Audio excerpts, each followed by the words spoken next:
Hello, today is Saturday, February the 22nd, 2025, and I am blessed because God gave me the wake-up call this morning. Very thankful for that. It's still a bit chilly here in McAllen, Texas. 38 degrees right now, I think Google said, and my car was showing a little bit colder on its thermostat, but according to Google, it's 38, and it's going to get up to 45 today in McAllen, and it's going to warm up tomorrow. They're still calling for warmer temperatures on Sunday and then throughout the rest of the week. So just got today to get through, and we're going to get some warm temperatures here in southern Texas. It's going to get up to 68 degrees tomorrow, Sunday. And then after that, it's not going to get any colder than 42 or 52 degrees. No low temperatures below 52 all week, and sunny skies. I think late in the week, like Thursday or Friday, one of those days, they're calling for some rain, I believe, but much warmer nonetheless, and I'm looking forward to that. I might even get out and do some extra steps. I've been getting extra steps in my day that I wouldn't be getting otherwise, just doing these deliveries.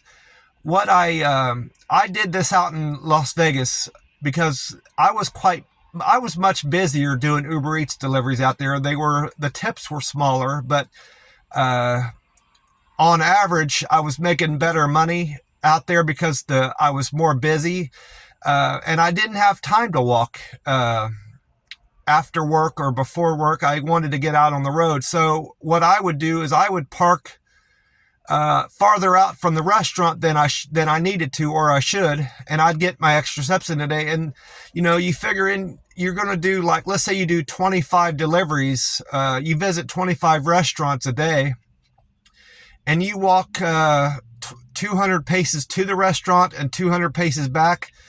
That's 400 steps, and then times that by 25. That's a lot extra steps that you're getting in the day. I did the math on it back then. I don't remember what it was, but I could have just parked by the restaurant and missed out on those extra opportunities. And the app didn't know, what I was doing. I wasn't getting penalized for being late to the restaurant because I was still getting there in time. And on occasion, when I had the opportunity, if things got slow during the day at a customer's house, if the neighborhood was agreeable to, if the neighborhood was good to walk around in where it had sidewalks and stuff, I would just leave my car parked where it was and walk around the neighborhood for 10, 15 minutes and get extra steps in that way. I haven't had a great opportunity for that specifically yet, but I am taking extra steps in between the restaurants here.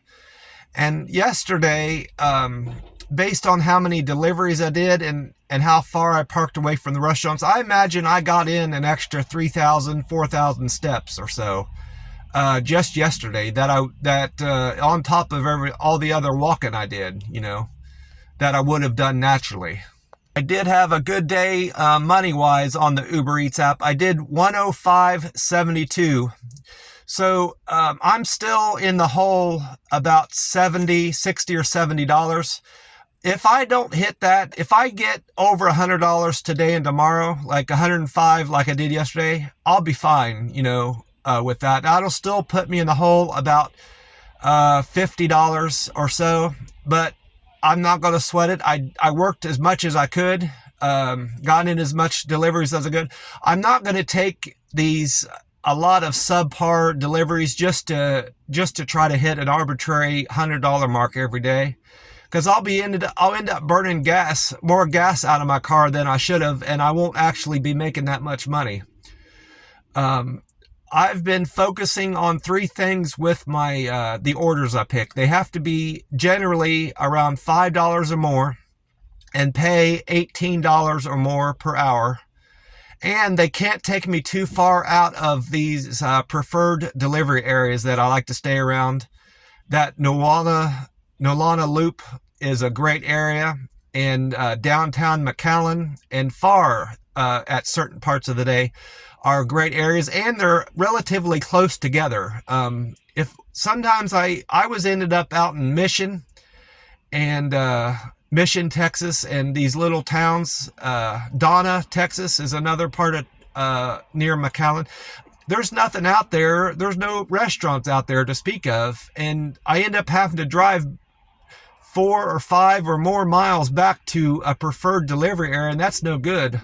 You do that 8 or 9 times a day, and you're burning almost 2 gallons of gas that you shouldn't be. So that's another thing I've added to my criteria of orders I pick, is not taking me too far out of a preferred delivery area.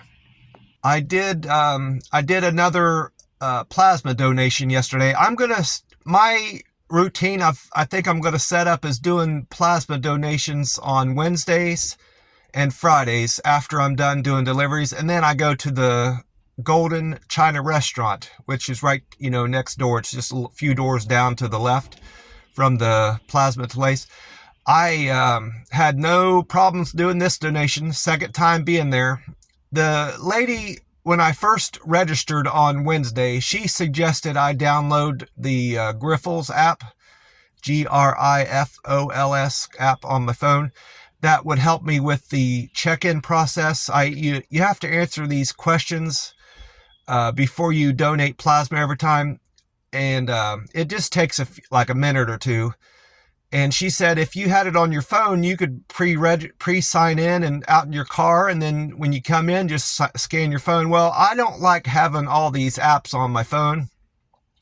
They end up slowing my phone down and screwing up it takes away memory from my phone, and then my Uber Eats app doesn't run efficiently. So I explained that to her about my Uber Eats app, and she said, well, I'll just let you use the company phone. She said we do that for a few people, and you can answer the questions through the phone, and then just take when the QR code pops up there, that's your personal QR code for those questions you answered. You just take it over to this machine, and it scans the QR code, and it tells the system and the staff there that you're ready to be evaluated. They check, when I say evaluated, they check a person's blood pressure, their heart rate, their weight. They check your blood. They do a finger prick, and they check your blood for iron. I know they check your blood for iron. And red blood cells or white blood cells, one of those, one or the other. I know iron is one of them. And then they check your blood pressure. All my readings have checked out great. My iron and my white blood cells and red blood cells are fine. And my blood pressure was my pulse rate. My pulse rate was high on Wednesday. It was almost 100. And I think it was on account of I was doing a lot of walking around on the very last delivery, and I was anxious about the prospect of donating plasma and getting started back doing that again. I think that's what was raising my heart rate that time, but my blood pressure was fine and all the other stuff was fine. And she said, you were just borderline not passing that with that 100 beats a minute heart rate. She said, if that happens again, we'll sit you out in the lobby and have you calm down, and your pulse rate will go back down. Well, this time it was, I think they got a bad reading, because it was showing my pulse rate was 49 beats a minute. It's been low. I've had my pulse rate down below 60. My resting heart rate has been around 50, 55. I think that's on account of my fasting. But it's never been 49 before. And I figured out she figured out what the problem was, and I did too immediately. She had given me the wrong cuff on my arm. They have cuffs for people that live in larger bodies, and then they have cuffs to check your blood pressure if you're skinny. Well, she gave me the cuff for a larger person, and it wasn't fitting my arm properly. So she went and hunted up a smaller cuff to check my blood pressure, and it fit much better. And she put it on the other arm for whatever reason, I don't know. And then we got an accurate blood pressure reading and heart rate and all that. And before I forget, I mentioned the weigh-in. I haven't gained any weight, and I've completed at this point 4 feeds and 3 fasts, 48-hour fast. I started this last weekend, so going into that feeding on Saturday, I wasn't intending on starting the 48-hour fast, but that was the start of it. Because I had decided after that I wasn't that hungry on Sunday, so I skipped a day. But I don't feel that this, as long as I stick with this plan in general, and I keep walking as much as I can every day in between deliveries and walking up to the restaurants like I had said, adding steps into every day, I think this is sustainable, and I think it's going to help me maintain my current weight. I'm still at, like, of course I had my, you have to factor in, I had my pants and shirt on and my wallet, and I had my cell phone on me too. All that, and my shoes, so I factored that into the weight they measured me at, and I'm still at around 141, which is where I want to be. So I might even be a little bit less than that, because I had drank a lot of water. They suggested I drink a large water about an hour before I go into the donation, and that'll make this process go smoother. Not that I had any problems with the process on Wednesday, but it went very smooth yesterday. I had to look at this water. I bought this water at the Circle K. It's a 34 ounce water. I'm gonna just keep I bought 2 of them because they were 2 for $3. I'm gonna just keep these bottles, and then every time I go on Wednesday and Friday, just top them off again. And I think my plan is to drink one of these 34 ounce waters a day. And I think that's more water than most people get in a day. And I'll be hydrated at some, to some level if I can finish one of these a day. And I could even stop in there on the days I go to the Chinese place. Even if I'm not going to donate plasma, I'll top off my water there, because it's right next door. That brings me to another thing I've been considering doing. I'm only going to do it this weekend and see how I feel about it.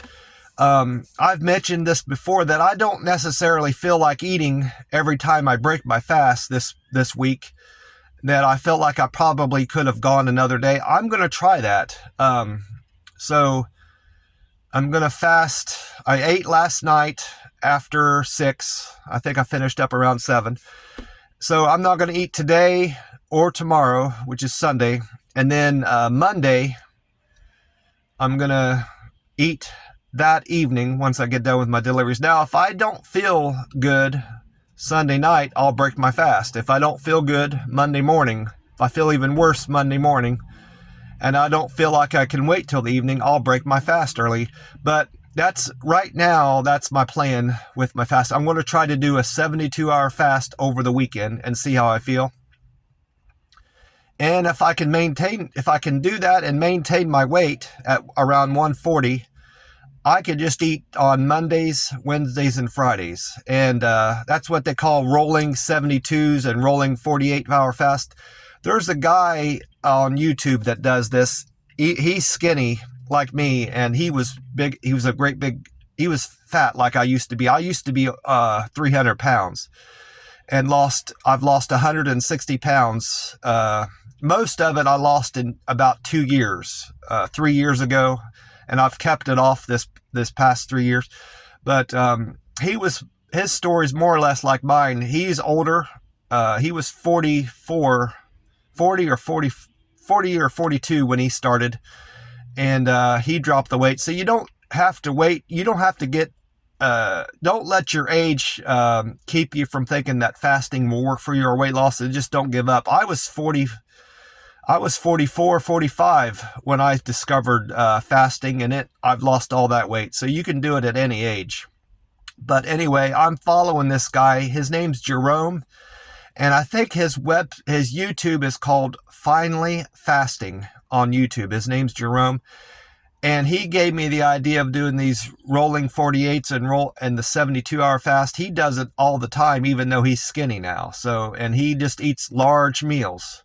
So I think that's in the back of my mind. That's where I got this idea. And it dawned on me because his video, a new video popped up and I watched it. I said, that's where I got that idea for 48-hour fast. You know, people say these things and you hear these things throughout your day and it doesn't stick with you, but it in the back of your mind it triggers something, and then you think, well, you forget, and you think it was an idea of your own. Then you realize, hey, that wasn't an idea of my own. I heard it somewhere. That's how it happens with me anyway. After my donation, I had a great meal at the Golden China restaurant. I tried out their they have fruit on the dessert bar that I hadn't tried before. I had, this time yesterday, last evening, I had banana. I had an equivalent of a whole orange. They have them, sliced up. I had watermelon and cantaloupe. And they had other stuff on the dessert bar that I considered trying, but they had sushi. I'm kind of turned off of sushi. I could have had some last night at the Chinese place, but I had sushi recently in Oklahoma, and I didn't care for it too much, and it kind of turned me off of sushi. I'm a little bit paranoid about raw fish.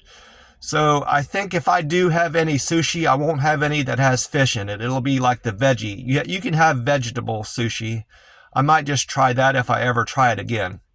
But I had a very hefty meal, 2 large heaping plates, and then my third plate was that fruit plate that I had mentioned. Then I had 3 saucers of ice cream. Fantastic meal at the buffet. I made sure to eat plenty of vegetables on every plate. I had the string beans, broccoli, and carrots from vegetables, and then I added that fruit in. So I think that was a pretty well balanced diet with all the protein. I had chicken, beef, and some shrimp, and then I did get some carbs in. They have Chinese donuts on the buffet. They're not part of the dessert bar, which is strange enough that they have it over on the regular buffet section. These little Chinese donuts, they look like biscuits, but they're powdered. They have powdered sugar on them, cinnamon sugar. I had 2 or 3 of those, and then I had some Texas toast, and then my rice was another carb, and I had a little bit of noodles for my carb. So I'm still getting carbs into my diet, just not as such a great proportion of my diet, if that makes sense. I was having like 60 or 70% of my calories coming from carbs when I was eating at the Waffle House. And now I estimate it's closer to 25%, 30% of my carbs are represented in my calories from every meal. So I think that's good. I'm cutting out the carbs from my diet a little bit. I got back at the house I'm staying at from the meal, and I met one of my roommates in person. That I talked. It was the same guy that I had talked to before, but I figured out he was the guy that was running the food processor because he had it out again last night. I didn't say anything to him about it. He's a really good guy, and I've been able to commit his name to memory. I'm not going to mention his name because that wouldn't be appropriate, but I am generally bad with names unless I come up with a trick to remember their name. So I think of a celebrity or a sports person that this person reminds me of, like let's say it's Jennifer. You meet this girl named Jennifer and maybe she looks like Jennifer Lopez. Well, in your mind you can just say, hey, that's Jennifer Lopez, and that's how I remember, certain people. There was a guy back in Las Vegas, in the first place I lived at, that looked a little bit like Joe Frazier, and his name was Joe. So that's how I remembered his name. And that's kind of what I do to remember people's names, and it's a trick that works for me. I don't know if it works for anybody else or anybody else does a trick like that to remember names, but for me, I've got to do it because I'm horrible with names. I also remembered something I wanted to mention about the Uber Eats out here. I haven't had to, this was a question that somebody brought up to me about pictures. I haven't had to take pictures of items beyond what the app is. The app will tell you sometimes that you have to take a picture of the item and send it to the customer.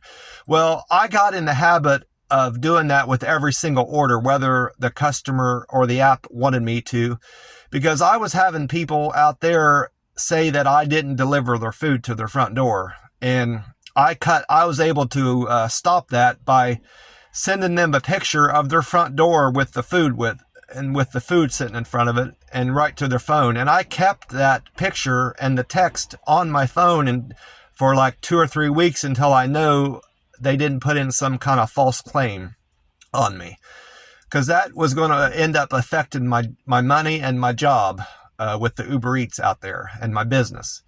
So I haven't had to do that yet. I haven't had any customers claim they didn't receive their food yet. If they do start doing that, I'll pick up doing that, but I haven't done that. Another thing I do consistently here is message my customer in some fashion, whether it's, hey, I'm at the Wendy's, but your food's not ready yet, I'm waiting on it. Or if the food was ready to be picked up and I'm on my way, when I get turned onto their street, like McCluskey Street, I say, hey, I'm on your street, McCluskey, I'm almost there. I'll just text them at least once or twice throughout the delivery process. And I think that communication has helped my tips too, greatly. So I've been doing that consistently since I've been on here, and people seem to be receptive of it. They like it. One customer I delivered McDonald's to, it was a double, McDonald's and a Krispy Kreme double. The app was having me deliver the McDonald's first, and it paid $20.62, the McDonald's, and the Krispy Kreme paid $8.15. So I almost made $30 on that one delivery. That McDonald's customer raised their tip on me, gave me more than they had initially planned on giving me. And I think it was on account of that added communication. We were texting back and forth, kind of joking around. I can't remember specifically what it was. It started off being a conversation about McDonald's not being the fastest restaurant going, even though they're one of the highest grossing restaurants. And we just kind of text back and forth from there. And the conversation went from one place to the other. And as long as I'm not driving, I don't mind texting the customer back and forth. I was only texting at stoplights and stuff like that. But little things like that, just being nice to the customer and being prompt and communicating, what's going on with their order, I find helps a lot. Because I think a lot of these Uber Eats drivers and DoorDash and Grubhub and Postmates and all this generally don't communicate very well with their customer. So that's why I'm doing that. I should be getting my I had a DoorDash. I used to deliver for DoorDash a little bit, but I decided I didn't like it. But I kept their DoorDash bag. Well, I left it out in my car while I was in Oklahoma. And the side that was facing the sun, it wasn't just the Oklahoma heat that did this.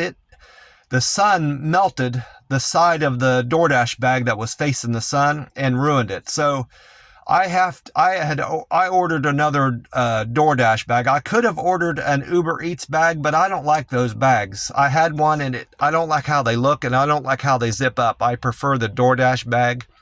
So I went on the DoorDash platform. I'm still signed up with DoorDash, and I ordered a DoorDash bag. So I should be getting that today or tomorrow to start carrying my orders in. It's not necessarily going to help keep the food warmer or colder. It might to some degree, but it's more for looks for the customer to let them know I'm doing my best to keep their food warm or cold, whatever the case may be. If I'm coming from a Dairy Queen or something like that, it'll keep their stuff cold for them. It's just to keep up appearances, more or less. And I've seen other delivery drivers out here, and all the other guys that have been doing food deliveries have some kind of bag that they're keeping their food in. So I need to start doing that again, like I was doing out in Vegas, I suppose. Well, it's got to be after 8 or close to it at this point, so I'm gonna get off here and get on with my deliveries. I plan on delivering up until 5. Because I'm not eating today, so I can deliver almost till dark. Might even deliver to 5:30, 6 o'clock. Who knows? If I hit over $100 or 110, I'm gonna end up quitting. As if it's after 4, I'll just cut it off and pick it up tomorrow. God bless you all, and I will talk to you soon. Bye for now.